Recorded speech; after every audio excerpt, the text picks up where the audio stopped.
Hello, my name is Monica Stevens. I am an intercultural trainer and consultant. My company is MES Consulting Services.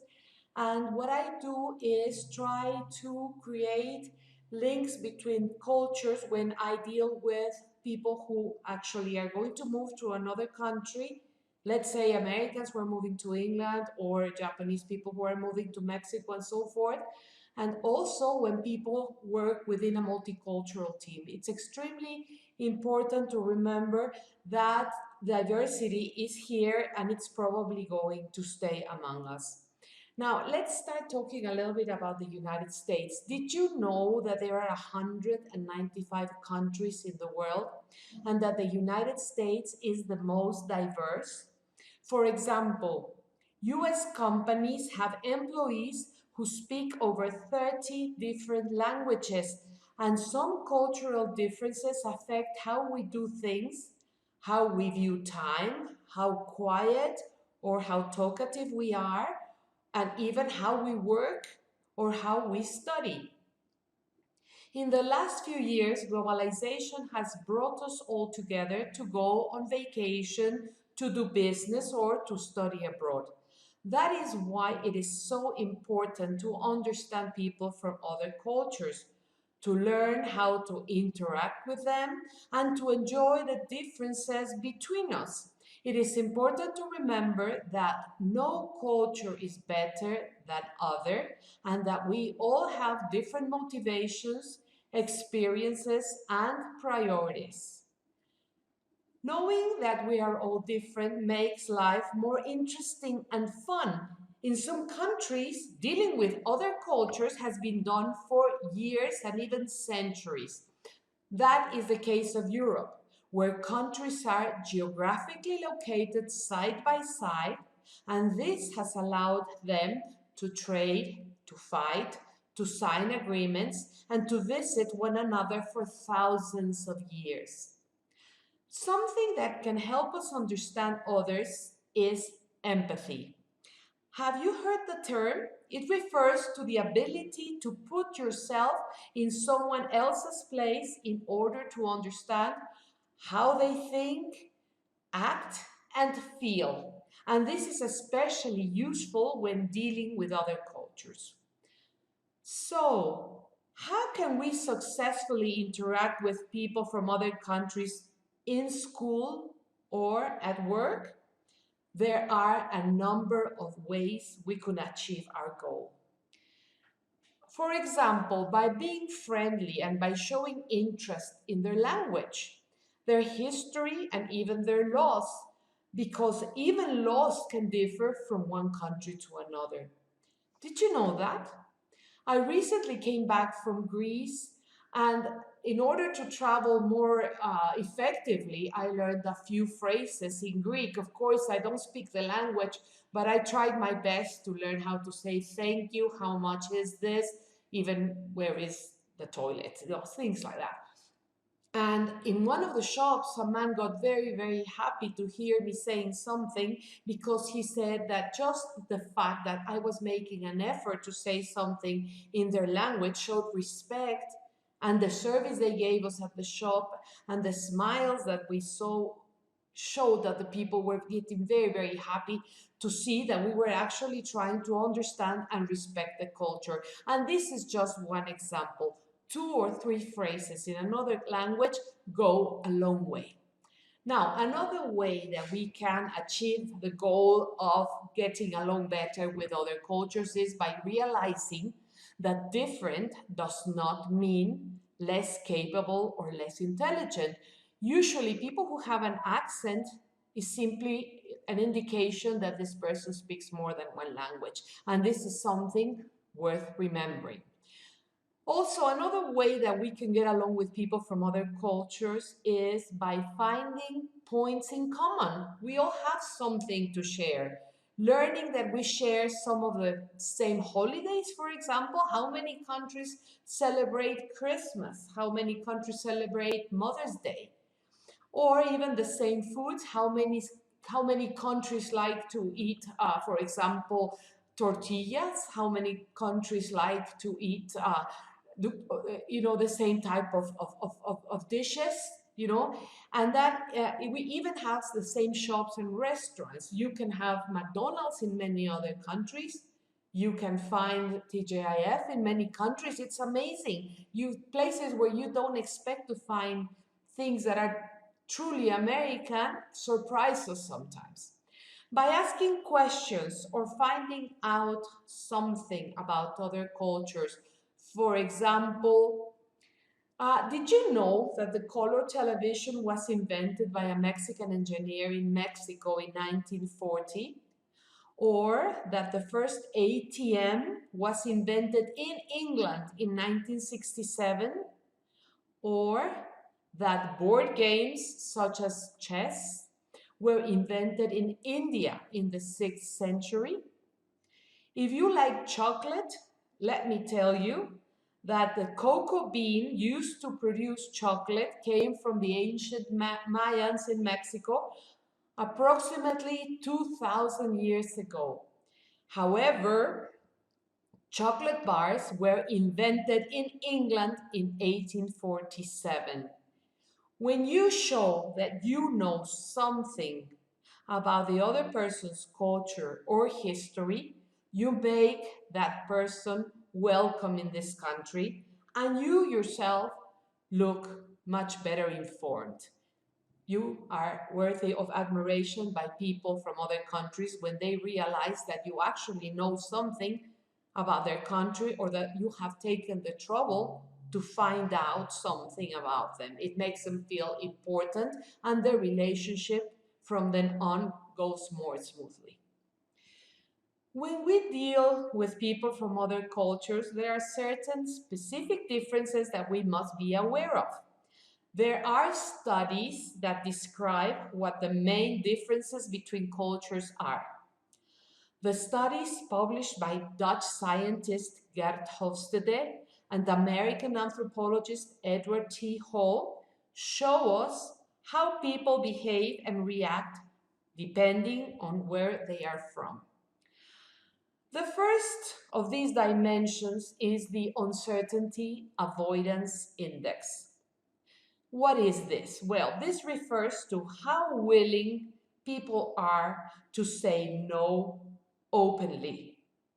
Cultures high in uncertainty avoidance index include Latin America and India. In these countries, denying or saying no to something you offer or something you ask them to do is extremely difficult. They feel they're putting themselves on the spot, so usually they answer yes, even if they're not going to do it, because their index is very high in the in uncertainty avoidance.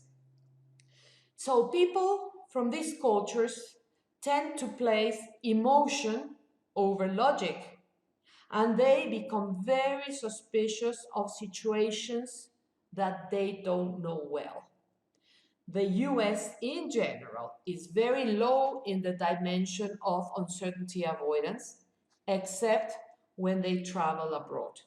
Because of the lack of information about other cultures, sometimes people travel abroad and they don't want to really go out by themselves or to go to a museum or try other foods because they don't know exactly what's going on.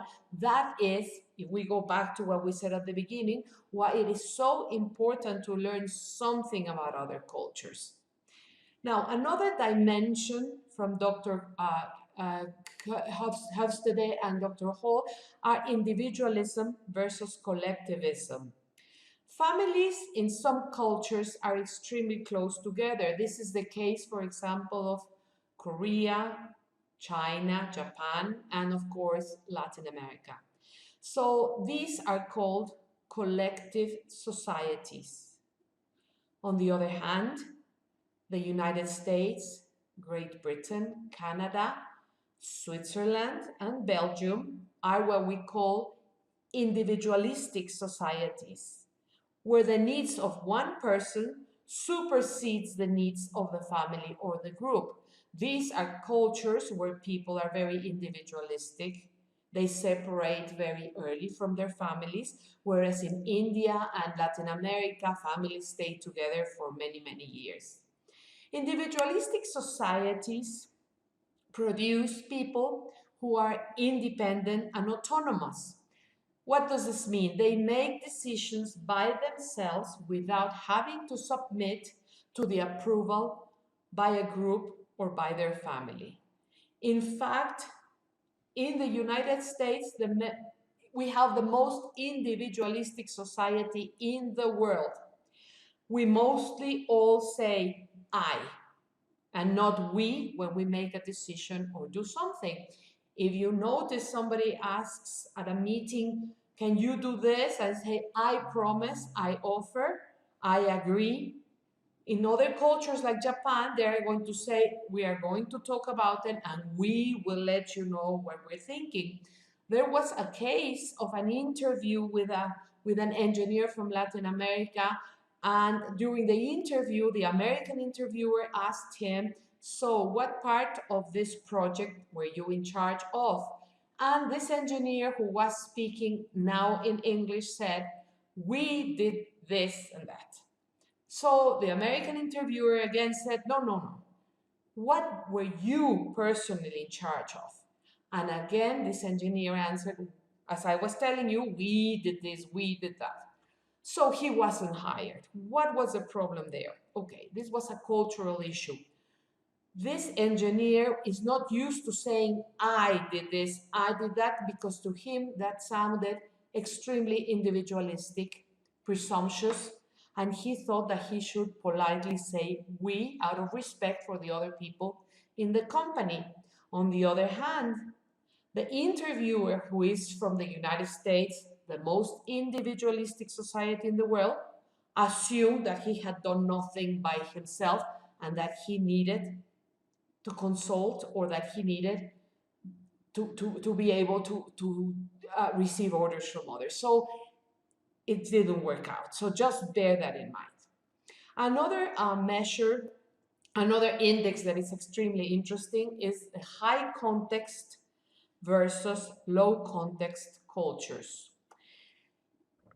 In high context cultures like Latin America, India, and Italy, people need to become friends with colleagues at work in order to be able to work effectively. They also use a lot of body language. When they're talking, they're going to be using their hands and they're going to explain things and no, no, no, no, of course, yes. So they have to use body language and become very, very close socially with the people they work with in order for them to work effectively. Okay, so low context cultures, which is exactly the opposite, see no need to become actually close friends with their colleagues at work. That is, working together does not mean that they are also friends. Okay, so when you work with someone in a collective society like Latin America, people tend to say happy birthday. They always invite other colleagues to their parties. They all use time to say hello in the morning. How was your weekend?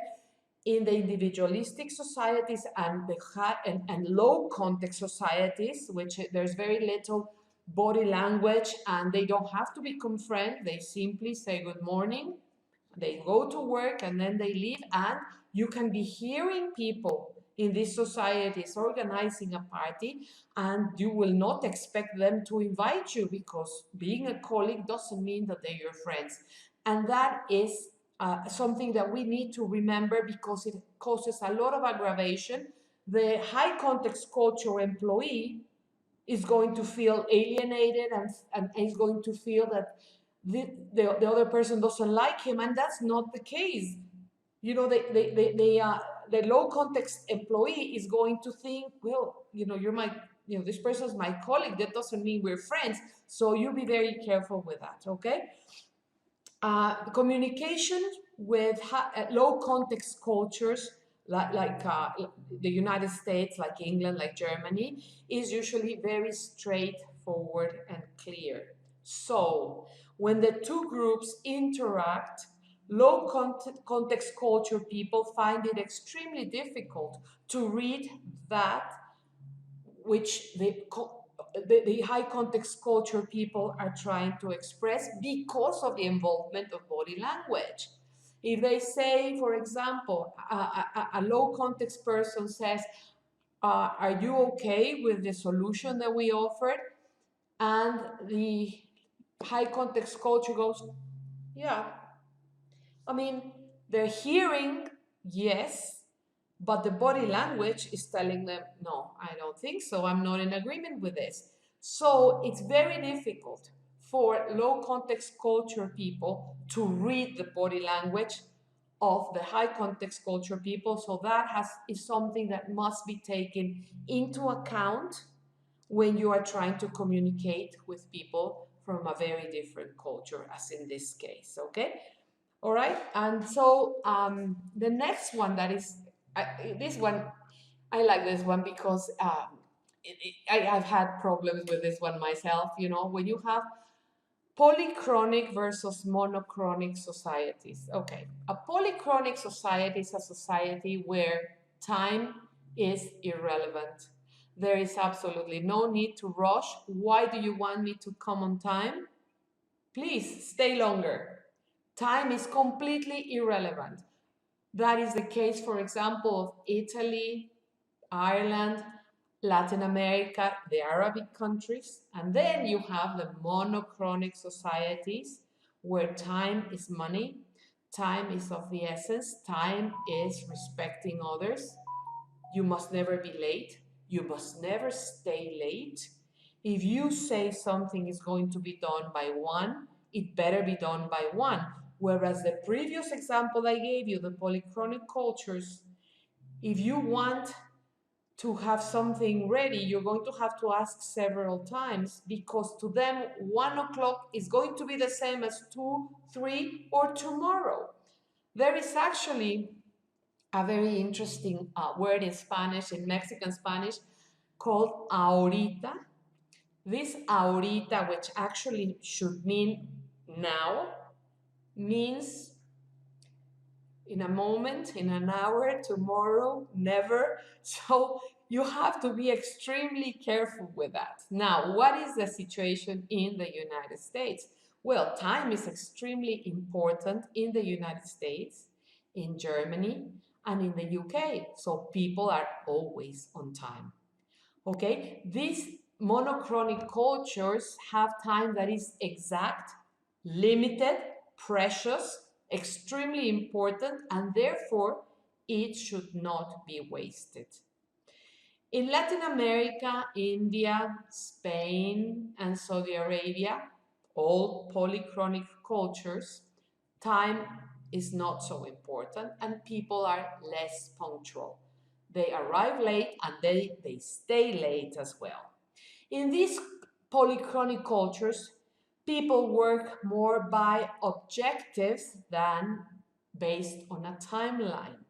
Also, these cultures have people who don't have a problem multitasking. That is, doing several things at the same time, and interruptions are not a problem. They're very well tolerated. Let's use an example.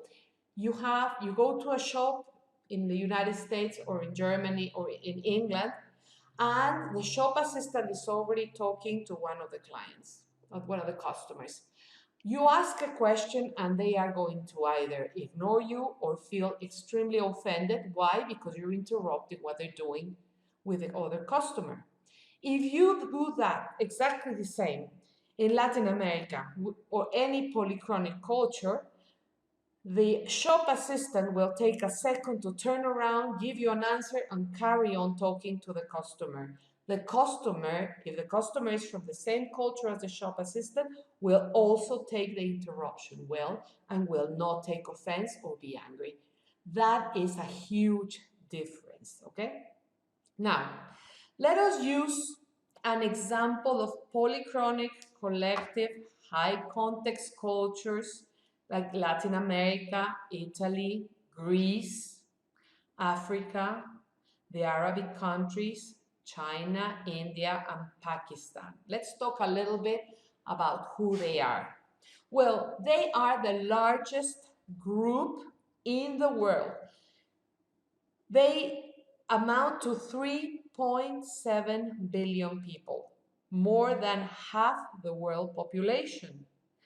They do not, as we said, pay much attention to time, and they are very casual and they love to party. Family members of any age, it could be a great grandfather, are very important when making decisions. And more than anything, in these countries, there really is no generation gap. And that is something very interesting, because if you go to a meeting and in the meeting you have a very old person sitting there and you obviously address the younger executives, probably those younger executives are going to consult with the older person, and if that person did not feel taken into account, you are going to have a problem there. Okay, now also this group of people, they are very lively and they are very talkative. They're creative, they're imaginative, and they use a lot of body language. They shake hands, they cuddle, they kiss. That was a bit of a problem during the pandemic because they couldn't get close to each other. But in some countries, for example, in Italy, you kiss both cheeks. And they also have, in Mexico, they have this embrace where you shake hands, then you hug, and then you shake hands again when you are very familiar with the person already. So they're very touchy, they're very warm, and that is different from cultures in which you barely shake hands, because the distance between people is extremely important. Another important point when dealing with other cultures is why it is so important to learn a foreign language. Remember, we mentioned that at the beginning today. Now, apart from when you travel and you at least say a couple of phrases to look well, there are a number of reasons, okay? First of all, you are more in control when you travel to other countries, or even when you are at a business meeting when people from another country speak a different language. So it gives you greater confidence. This is what happens. You assume, and correctly so, that everybody speaks English because English is taught all over the world and is the de facto language of business.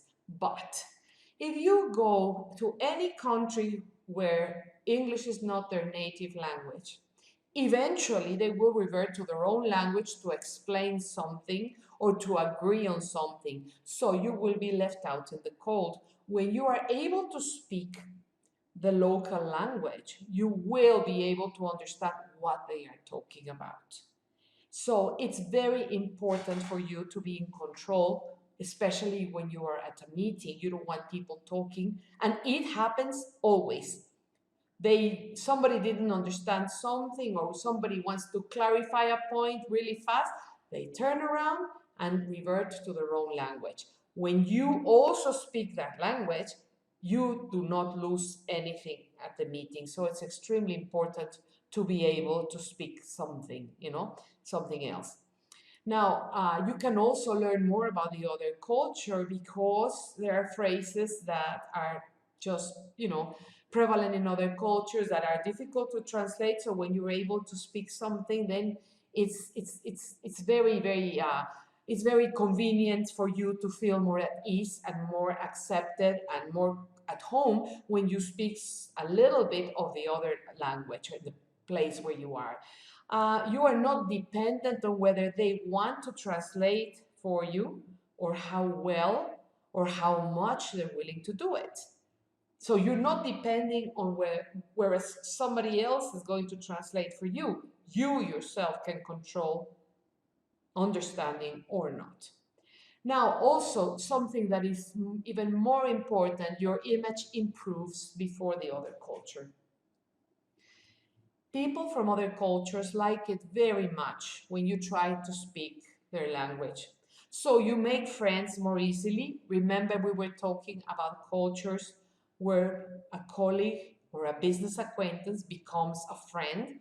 And when they become a friend, for these cultures, it's important to make friends in order to do business successfully.